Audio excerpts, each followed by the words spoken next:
Hi, I want to talk about death today.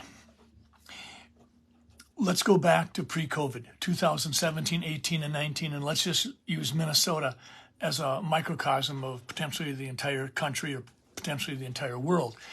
But in the late teens, 2015 to 2019, in Minnesota, there were approximately 44,000 deaths per year.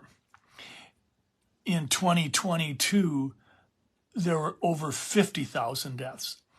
There was some 15, 16% increase. In 2019, in Minnesota, every day, we had about 120 people die. We had 120 people die every day in 2019. But in 2022, it wasn't 120 people dying every day in Minnesota, it was 140. So we've increased that number by 20. 20 over 120 is 1/6, which is about 16%. So arguably from 2019 to 2022, Minnesota has seen its death rate go up 16%. Why is this significant? Well, obviously 2020, 2021, 2022 were the COVID years. But we have to ask ourselves, so we've had 20 more people die per day in Minnesota. What are they dying of? Is it an increase in heart rate? Is it an increase in cardiovascular death? Is it an increase in heart attacks? Is it an increase in cancer?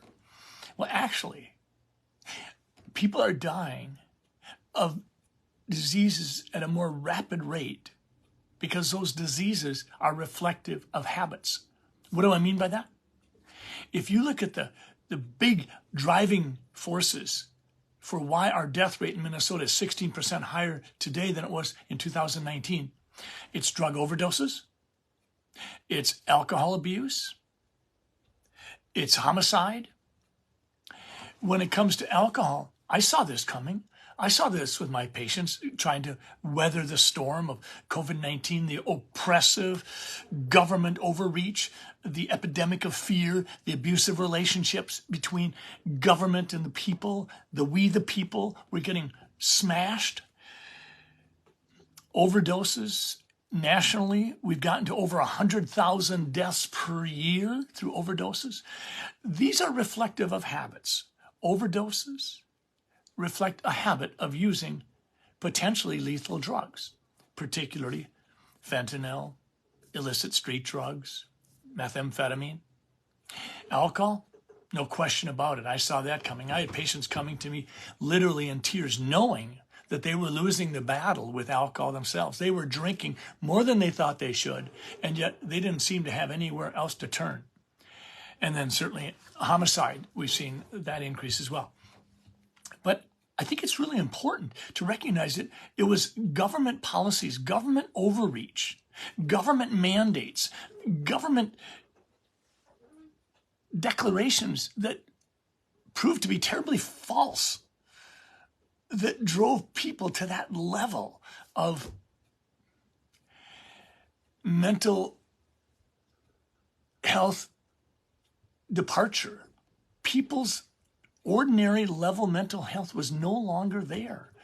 Their mental health was fragile. It frequently slid into that arena of mental illness.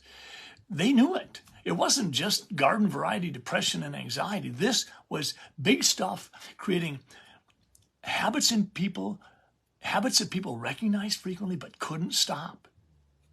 This is part of the legacy of shame that we have to literally live with from COVID-19. Our government came in and drove the people to use more alcohol, to do more illicit drugs, to engage in more homicidal behaviors. This is on the government. We've always recognized that there's a certain baseline number of deaths that occur every year. And in Minnesota, I've been following this for years, and it's typically 120. And a certain number are heart disease, a certain number are cancer, a certain number are motor vehicle accidents, a certain number are overdoses, and a certain number are suicides. I would say something about suicide. I think the suicide rate may not be identifiably greater, but I think it's clearly a bigger problem. Suicide has, if you will, as a thought process, afflicted more and more people at a greater rate, and younger people far more aggressively than previously. Personally, I think that we're undercounting suicide deaths. I think there's suicides that have occurred that haven't been identified as such. It might have been an indeterminate situation. But I think it's really important to recognize that one of the real horrific legacies we have to live with from all of our policies from COVID-19 is the fact that we literally cultivated habits that resulted in greater rates of death than we've had during previous decades. And those habits typically were alcohol, illicit drug use, and homicide. As far as I'm concerned, this is on the government. This is on the government.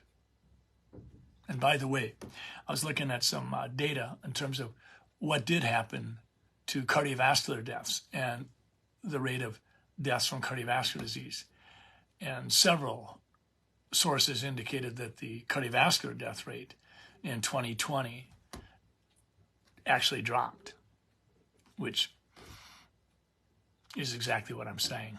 We had the bump because of alcoholism and alcohol use. We had the bump because of illicit drug use and overdoses. And we had the bump because of homicide. And I think we also had a bump in suicide that hasn't been really flushed out yet. But that's on government.